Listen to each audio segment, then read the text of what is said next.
नमस्कार, आप देख रहे हैं पंचायती राज न्यूज और मैं हूं आपके साथ छवि। परसवाड़ा विधानसभा के कांग्रेस प्रत्याशी मधु भगत से सीधी बात। आज हमारी टीम बालाघाट जिले के परसवाड़ा विधानसभा पहुंची, जहां कांग्रेस प्रत्याशी मधु भगत से की चर्चा। उन्होंने कहा कि भाजपा के द्वारा क्षेत्र में किसी प्रकार का कोई विकास कार्य नहीं कराया गया है। भाजपा के मंत्री ने रोजगार के क्षेत्र में कोई खास कार्य नहीं किए। उन्होंने भाजपा के मंत्री को आड़े हाथों लेते हुए कहा कि भाजपा के मंत्री ने परसवाड़ा क्षेत्र से सिर्फ धन अर्जन किया है। उन्होंने कहा कि भूमि पूजन को कोई विकास कार्य नहीं किया जा सकता और ना कहा जा सकता है। मधु भगत ने कहा कि कांग्रेस सरकार किसानों के हित के लिए कार्य करती है। कांग्रेस सरकार आती है तो कमलनाथ जी के द्वारा घोषित घोषणा पत्र के सभी वचन पूरे किए जाएंगे। नमस्कार, आप देख रहे हैं पंचायती राज न्यूज और आज हम आए हुए हैं बालाघाट जिले के परसवाड़ा विधानसभा क्षेत्र में, जहां हम कांग्रेस प्रत्याशी श्री मधु भगत जी से बात करेंगे कि क्षेत्र में किन मुद्दों को लेके जा रहे हैं। जी, निश्चित तौर पे सबसे पहले तो मैं आपको बहुत बहुत धन्यवाद देता हूँ, आप पंचायती राज न्यूज़ से हैं। दूसरा, जो 2023 का जो चुनाव है विधानसभा का, जिसमें हमारे किसान भाई, बेरोजगार युवक, महंगाई की मार झेलती हुई जनता और बेरोजगार युवक और साथ में माफिया राज को समाप्त करना, ये हमारी पहली प्राथमिकता है। और इस विधानसभा के अंदर, इस जिले के अंदर, इस प्रदेश के अंदर माननीय कमलनाथ जी का जो सपना है कि जिस प्रकार का वातावरण शिवराज सिंह चौहान जी ने प्रदेश में 18.5 साल में निर्मित किया है, उसको समाप्त करना, अराजकता को ख़त्म करना, अत्याचार को ख़त्म करना, ये हमारे सब मुद्दे हैं जिनको लेकर के हम विधानसभा चुनाव में उपस्थित हो रहे हैं। आपके सामने भाजपा के मंत्री हैं जिन्होंने करोड़ों रुपए के विकास कार्य क्षेत्र में किए हैं, तो इनको आप किस दृष्टि से देखते हैं? निश्चित तौर पे मंत्री जी ज़रूर बोल रहे हैं करोड़ों के विकास कार्य हुए। छोटे छोटे भूमि पूजन करने से विकास कार्य की नींव नहीं रखी जाती। एक मंत्री पद के लिए विकास जो होता है वो रोजगार होता है। मुझे मंत्री जी ये बताएं कि कितने बेरोजगार युवकों को रोजगार दिया है, रोजगार के नाम पे उनको नदी घाट के ऊपर खड़ा किया। नंबर 1। नंबर 2, स्वास्थ्य हॉस्पिटल में कितने डॉक्टर लोगों की उपलब्धता है, ये मुझे बताएं। नंबर 3, किसान को अभी न समर्थन मूल्य मिल रहा है, न किसान का कर्ज माफ़ हुआ है, न किसान की विकास की ओर कोई बात की गई है। कहीं ना कहीं पे विकास से दूर, कोसों दूर आज कर्ज में डूबा किसान। निश्चित तौर पे ये विफलता है मंत्री जी की। और मंत्री जी से मेरे यही कुछ प्रश्न हमेशा रहते हैं। आपने विकास यात्रा निकाली, आपने आशीर्वाद यात्रा निकाली, इसको कैसे मान लें कि आपके किए हुए विकास की एक रोड जो लामटा से परसवाड़ा है, जो 8 महीना नहीं चली, सरिया का उसमें ढंग से पता नहीं, छोटे छोटे मकानों में जो सरिया लगती, उस सरिया के माध्यम से आपका पुल का निर्माण हुआ। आपने विकास नहीं किया, आपने भ्रष्टाचार किया और एक प्रकार से आपने परसवाड़ा की जनता को बहुत ठगा है। आपने सड़कों का निर्माण भी आपने बात रखी। निश्चित तौर पर सड़कों के निर्माण आप पहली बरसात में देख लीजिए, पूरी उखड़ गई है। और साथ में जो मनकुंवर नाला है, जो 22 अगस्त 2016 से टूटा हुआ है, आपने उसका निर्माण 1 करोड़ की लागत का है, उसको पूरा करके नहीं दिखाया। आप किस विकास की बात कर रहे हैं? आप मुझे बताएं कि ऐसा कौन सा कार्य किया है जिसको हम माने। कहीं ना कहीं आपने कोशिश की किसानों की पानी के लिए, उसको हम सहभागिता से स्वीकारते हैं, लेकिन आज उसमें भी भ्रष्टाचार से आप लिप्त हैं। आज वो जहाँ की तहाँ योजना पड़ी है। योजना लाना चुनाव के 6 महीने पहले, और चुनाव के 6 महीने पहले और अंत तक, चुनाव तक आपने लास्ट दिन तक भूमि पूजन किया है। आपने सभा मंच का भूमि पूजन किया है, आपने सामुदायिक भवन का भूमि पूजन किया है, आपने आंगनबाड़ी का भूमि पूजन किया है। आपकी न्यूज़ चैनल पंचायती राज, त्रिस्तरीय पंचायती राज के अंतर्गत ये सारी चीज़ों का अधिकार जिला पंचायत, जनपद और सरपंचों का है, जिसका आपने भूमि पूजन किया है। और आपने विशेष तौर पे आपने जो सामुदायिक भवन की जो एक बाढ़ से लाने की कोशिश की है, जिसके अंदर आपने जनता को मूर्ख बनाने का काम किया है। मंत्री पद होने के नाते आपको विकास वो कार्य करने थे जहाँ एक बेरोजगार को रोजगार होता, स्वास्थ्य केंद्र हमारे स्वस्थ रहते और निर्माण की ओर, लोकार्पण की ओर होते, तो वो उसको विकास भूलते हैं। आपने विकास स्वयं का किया है। आप अपने स्वयं के अंतर्मन में झांकिए कि आज आपकी पोजीशन कहाँ है और हमारी इस परसवाड़ा की जनता की पोजीशन कहाँ है। आज भ्रष्टाचार के नाम पे पूरा परसवाड़ा चढ़ा हुआ है। कार्यकर्ता हो या जनता हो या महिला हो या शिक्षक हो या ट्रांसफर नीति हो, आपने हर जगह तबाही मचाई है। आपके विकास कार्यों में आज जो विकास हुआ है माफियाओं का हुआ है, अवैध रेत उत्खनन का हुआ है आपने और साथ में जुए सट्टों का कारोबार चल रहा है। बेरोजगार आज सड़क के ऊपर घूम रहा है। कहीं ना कहीं ये विकास कार्य से कोसों दूर रहा है। और जो विकास आपने किया है वो लामटा में आपकी बिल्डिंग नज़र आती है। शहर तो बना नहीं, पर शहर के हिसाब से आपने बिल्डिंग बना ली है। अब हद तो जब हो गई, रेत निकालते निकालते आपने लोगों को पर्सनली नहीं जानना चाहिए, लेकिन आपने स्वयं के विकास से धन भी परसवाड़ा से अर्जित करने की कोशिश की प्रोडक्ट के माध्यम से, चाहे वो जिस प्रकार का आपका प्रोडक्ट है। बहुत सारी ऐसी चीज़ें जो मैं ज़्यादा नहीं बोलना चाहता हूँ।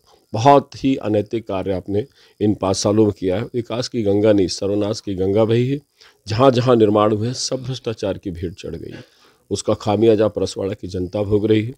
और विशेष तौर पे आपसे मैं यही कहना चाहूँगा कि मंत्री जी का विकास नहीं, सर्वनाश कार्य किया है। अगर लोकार्पण करते, योजना लाते किसान की समृद्धि के लिए, तो मैं मानता कि आपने विकास कार्य किए।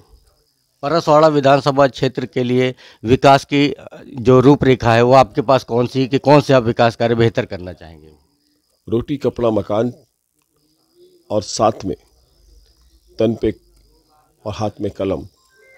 निश्चित तौर पे कहीं ना कहीं पे इस प्रकार की जो गतिविधियां अगर मेरे सामने समक्ष अभी है, मेरे सामने एक चुनौती है। माननीय कमलनाथ जी के वचन पत्रों के माध्यम से हम इस परसवाड़ा विधानसभा में कृषक के लिए योजनाएं जो हमारे वचन पत्रों के माध्यम से हम प्रदर्शित कर रहे हैं, साथ में महंगाई को रोकने के लिए निश्चित तौर पे आज गृहिणी को सबसे बड़ी परेशानी जो है वो महंगाई है, उसको दूर करने की हमने बात रखी है। दूसरा, शिक्षा का स्तर, उसको हमने उठाने की बात की है। मुफ्त शिक्षा की बात की। गौरवान्वित हमारा प्रदेश होने वाला है और प्रदेश के अंदर शिक्षा फ्री होगी पहली से लेकर 8वीं तक, जिसमें 8वीं तक बच्चों को हर माह छात्रवृत्ति 500 रुपये के माध्यम से जाएगी और 8वीं से 10वीं तक 1000 रुपये की छात्रवृत्ति बच्चों को दी जाएगी और साथ में 10वीं से 12वीं तक 1500 रुपये की छात्रवृत्ति दी जाएगी। जब बच्चों को शिक्षा से मुक्त होंगे तो महंगाई का भार पेरेंट्स के ऊपर कम पड़ेगा, तो पेरेंट्स भी अपने आप को सहज महसूस करेगा। आज विकास के नाम पे सड़क, बिजली, नाली ये तो सब बन जाएगी, लेकिन रोजगार उपलब्ध कराने के लिए हम लोगों ने ठोस कदम उठाने हैं। बैकलॉग जो नौकरियां होती है उनकी दरखास्त अर्जी मंजूर की गई है माननीय कमलनाथ जी की ओर से। नौकरी 2 लाख पद इस मध्य प्रदेश के अंदर भरे जाएंगे, तो परसवाड़ा को सर्वोच्चम स्थान दिलाने का रोजगार का वो मेरा कर्तव्य होगा। साथ में ऐसी अन्य योजनाएं हैं कृषक के लिए, जो 2500 रुपये समर्थन धान के मूल्य के साथ 3000 तक पहुंचाने की वचन में बात रखी गई है, जो बहुत ही सराहनीय और बहुत ही साहसी कदम प्रदेश में होने वाले मुख्यमंत्री माननीय कमलनाथ जी ने लिया है। इस परसवाड़ा के अंदर संभावनाएं असीम है उद्योगों की। निश्चित तौर पे मिल्क एक हमारा प्रोडक्ट है जो हमारे परसवाड़ा से बहुत ज़्यादा बाहर की गोंदिया महाराष्ट्र की ओर जाता है। उसके ऊपर भी हम कार्य करेंगे और कोशिश करेंगे कि उसके प्रोडक्ट बनाने की जो उद्योग नीति है उसमें उसको हम सम्मिलित करेंगे। बांस हमारे यहाँ बहुत बेहिसाब बांस की पैदावार है, उसको भी हम उद्योग नीति के अंदर लेते हुए उसमें भी रोजगार अर्जित करेंगे। साथ में हमारे यहाँ खनिज की अथाह संपदा है, हम कोशिश करेंगे कि वहाँ से भी रोजगार निकले। हर वो चीज़ जो सरकार के अंतर्गत आने के बाद, विधायक बनने के बाद असीम संभावनाएं हम रोजगार और महिलाओं की सुरक्षा, स्वास्थ्य की सुविधा, डॉक्टरों की उपलब्धि और साथ में किसान के लिए सिंचाई की योजना कितनी जल्दी से जल्दी पूर्ण हो सके और कहाँ कहाँ केनाल फूटी है जो ढूटी बांध से लेकर के रजेगांव तक जाती है उनका सेमेंटीकरण, साथ में नैनपुर से लेकर के बालाहट तक का जो मार्ग जो 10 साल से लंबित सैंक्शन पड़ा है उस मार्ग को बनाने की सतत पूरे प्रयास किए जाएंगे। साथ में आवागमन के लिए जो ट्रेन की असुविधा आज पूरे परसवाड़ा विधानसभा को जो भोग रहा है, उसमें दैनिक हमारा मजदूर है, उसमें शिक्षा से जुड़े हमारे बच्चे हैं, छोटे छोटे व्यापारी हैं, जो आज सुविधा जनता को रेल की आवागमन के लिए, नौकरी पेशा के लिए होनी चाहिए, उसको नरेंद्र मोदी जी और प्रधानमंत्री जी ने व्यापार से मालगाड़ियों का एक मेला लगा के रखा है। उसके ऊपर भी हम लड़ाई लड़ेंगे। जनता की हर वो सुविधा जिसके अंदर समृद्ध हमारा किसान हो, सुख हमारी महिला जो अपने आप को सहज इस परसवाड़ा के अंदर महसूस कर सके, बच्चों की शिक्षा का स्तर हमको बढ़ाने के लिए जहाँ ITI की ज़रूरत होगी, इस परसवाड़ा में ITI खोली जाएगी। जहाँ पॉलिटेक्निक कॉलेज की ज़रूरत होगी, वहाँ पॉलिटेक्निक कॉलेज खोलने की बात रखी जाएगी। जहाँ पे हमको ऐसा लगता है कि इससे हमारे परसवाड़ा विधानसभा का इस कार्य से विकास हो सकता है, उस कार्य को करने के लिए हम सक्षमता के साथ, जनता के विश्वास के साथ हम उस कार्य को पूरा करेंगे। आपका विधानसभा क्षेत्र परसवाड़ा आदिवासी बाहुल्य क्षेत्र है, तो आदिवासियों के विकास के लिए कौन सी योजना है आपके पास? आदिवासी ट्राइबल क्षेत्र के लिए सेंट्रल गवर्नमेंट का बहुत बड़ा बजट होता है।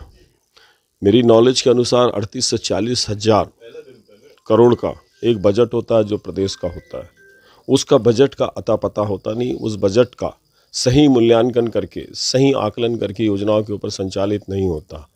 सरकार बनेगी, जो सेंट्रल का बजट होगा, स्टेट का बजट होगा, उससे हम आदिवासी अंचल में सबसे पहले तो उस बजट को उन्हीं के ऊपर खर्च करके उनके विकास के लिए नींव रखी जाएगी। जो जो योजनाएं हम लोग बनाएंगे, क्योंकि मैं भी आपको पूरी चीज़ें नहीं बता सकता, हमारे अंदर बहुत सारी योजनाएं चल रही है, लेकिन आदिवासी उत्थान के लिए, ट्राइबल क्षेत्र के लिए विशेष पैकेज को महत्वता दी जाएगी। और माननीय कमलनाथ जी के नज़र में सबसे पहले आदिवासी ST SC दलित जो हमारे हैं, इनको विकास के ओर ले जाने के लिए क्या अच्छे से अच्छा हो सकता है, उस कार्य की ओर दृष्टि पूरी तरह से एकत्रित है और उसके ऊपर मनोदशा बनी हुई है। हम उस पर विकास के कार्य करेंगे। हर वो रोजगार आदिवासी लोगों को, उनके जो समर्थन मूल्य, जो वन के अंदर जो हमारे पैदावार है, उसकी समर्थन की बात करके निश्चित तौर पे वन से जो उनकी कमाई हो सकती है उसको हम बढ़ाएंगे। कमलनाथ जी ने, चूँकि यह ट्राइबल क्षेत्र में तेंदुपत्ता का एक बहुत बड़ा महत्व है, तो उसको भी मानक रूप में जो दिया गया था 300 कट्टी का, जो 100 कट्टी का 300 रुपये मिलता था, लेकिन माननीय कमलनाथ जी ने उसको भी 400 रुपये प्रति 100 कट्टी का उन्होंने मानक बनाया है। जहाँ पहले 300 था उसको 400 करेंगे। और भी चीज़ें हैं जो आदिवासियों के लिए हम लोग पूरी कोशिश करेंगे कि वो संभ्रांत हो, मजबूत हो और उनका जो धन है, उनका जो कोष है, उसका इस्तेमाल पूरा हो। और उनके लिए एक विशेष तौर पे, चूँकि आपका पंचायती राज का न्यूज़ चैनल है, तो मैं आपको बताना चाहता हूँ कि दिग्विजय सिंह ने, हमारे जो पूर्व मुख्यमंत्री थे, उन्होंने पंचायती राज, तीसरी पंचायती राज लाया था, जिसके अंदर एक पैसा एक्ट हुआ करता था, जिसके अंदर सारे अधिकार सरपंच को हुआ करते थे। लेकिन आज उसको फिर से पेश किया गया शिवराज सिंह चौहान जी के द्वारा विगत वर्षों में, जिसमें पूरे अधिकार पंचायत को ना देते हुए उसमें सरकारी अमले से परामर्श के दौर पंचायत के कार्य का अधिकार दिया गया है। लेकिन हमारे जो अधिकार दिए हुए थे पहले पैसा एक्ट के, हम उसको वापस उसी दशा और दिशा में ले जाएंगे जहां पंचायत को पूरे अधिकार होंगे, चाहे वन के हों, चाहे ट्राइबल में किसी भी राजस्व ग्राम के हो या वन ग्राम के हो, पैसा एक्ट का पावर सरपंच के पास होगा। गोंडवाना गणतंत्र पार्टी ने राजा लिल्हारे जी को घोषित किया है, तो वो आपको कितना प्रभावित कर सकते हैं? मैं इस पे ज़्यादा कमेंट नहीं कर सकता। गोंडवाना पार्टी पुरानी पार्टी है, एक विधायक हमारे पूर्व में बने हुए हैं। निश्चित तौर पे गोंडवाना साम्राज्य था और हमारे इस देश के अंदर राजा महाराजा और रघुनाथ शाह, चाहे शंकर शाह हो, चाहे चांटेबेल हो, चाहे हमारे हृदय शाह हो, इन्होंने देश के लिए काम किया। गोंडवाना ने अपनी पार्टी खड़ी की, पार्टी खड़ी भी हुई, एक बार चुनाव भी जीती। तत्पश्चात धीरे धीरे उसके कई खंड होते गए। गोंडवाना आज सैकड़ों तंत्र में बटी हुई है, तो उसका अपना एक जो वोट बैंक है वो बहुत छोटा सा हो गया है। उसमें मैं तो यही कहना चाहूँगा कि अपनी प्राथमिकता को गोंडवाना पार्टी समझे। अगर किसी गोंड या किसी आदिवासी को अगर वो टिकट देती तो उसको हम परफेक्ट गोंडवाना समझते, लेकिन आज उन्होंने किसी और को गोंडवाना की टिकट दी है। मैं नाम नहीं लूँगा। निश्चित तौर पे ये गोंड आदिवासी समाज पूरी तरह से समझ गया है कि ये भारतीय जनता पार्टी की गहरी चाल है, क्योंकि बीजेपी हमेशा से बी और सी टीम के माध्यम से वोट काटने का काम करती है। हमें गोंडवाना से ज़्यादा फर्क पड़ने वाला नहीं है और ना ही हम गोंडवाना के लोगों को किसी प्रकार की तकलीफ़ देना चाहते। वो हमारे अपने इस प्रदेश के निवासी हैं। परसवाड़ा के जितने भी आदिवासी भाई हैं वो कांग्रेस के ऊपर विश्वास करते हैं, क्योंकि कांग्रेस ही वो सरकार है जिसने उनकी भू अधिग्रहण ज़मीन की रक्षा की है।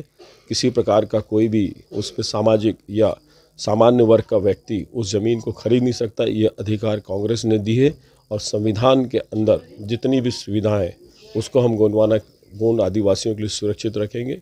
गोंडवाना से मैं ज़्यादा